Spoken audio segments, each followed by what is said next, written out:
She was relieved to place her key in the door, happy to be home, having spent the journey from school stealing glimpses of her younger daughter, who sat on the back seat engrossed in her phone. She looked at the jut of her jaw, comparing it to Charlotte's, glanced at her willowy legs, and tried to think of her own at a similar age. "Got any homework, girls?"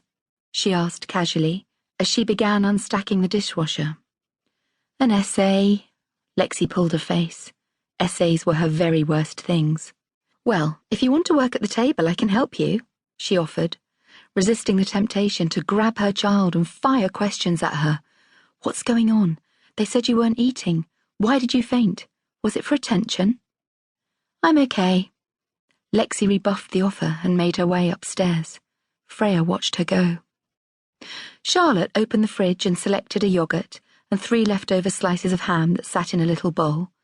She then reached up to the top shelf of the cupboard above the countertop, where multi-packs of crisps lived, before selecting a bag of cheese and onion. "Don't spoil your supper." Freya's rebuke was almost automatic. "I won't, I'm starving. What are we having?" Spanish omelette, avocado salad, tomato salsa and homemade pita bread." "Lush!" Charlotte rushed to her room with her bag and laptop in one arm and her haul of snacks in the other. Concentrating on the dicing of tomatoes, the de-seeding of fresh chili and the whisking of eggs helped take her mind from her concerns. She then mixed the dry yeast and sugar with lukewarm water in a large glass bowl, before adding the whole wheat and unbleached flours, and placing the mixture on the coffee table in the window, waiting for it to bubble. When Lockie walked through the door, throwing his keys into the ornate Moroccan pottery dish they had picked up from the souk in Marrakesh, she abandoned her preparation and practically ran into his arms. "Oh, well, I rather like this," he chuckled. "Think I should go away for the day more often if this is the reaction I'm going to get. Mind you, I have been gone for a whole 8 hours. He ran his hands over her back as she buried her face in the space beneath his chin and inhaled the scent of him. "What's up?" He pulled away from her and held the tops of her arms, looking into her eyes.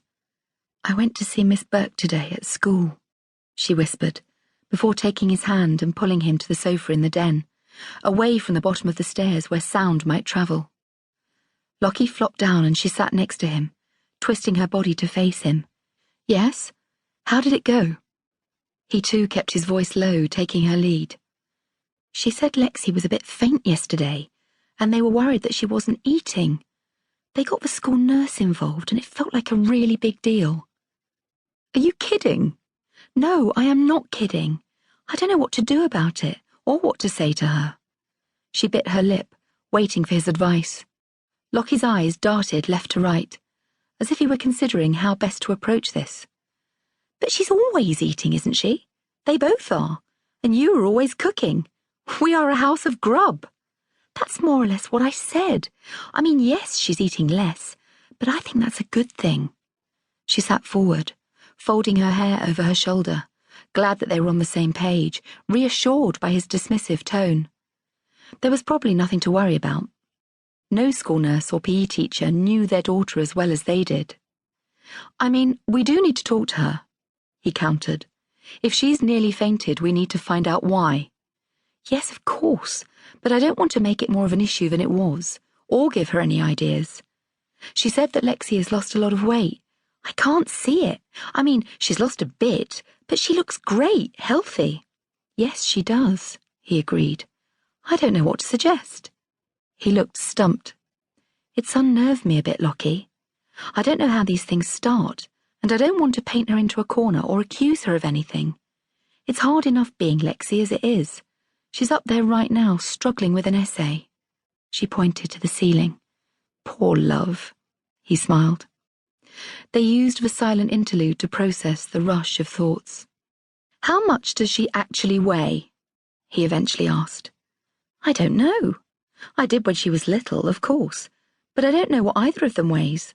I haven't for a while. It's a sensitive topic." "But maybe it shouldn't be. Maybe we should just ask or get them weighed, and then we know what we are dealing with." He shrugged.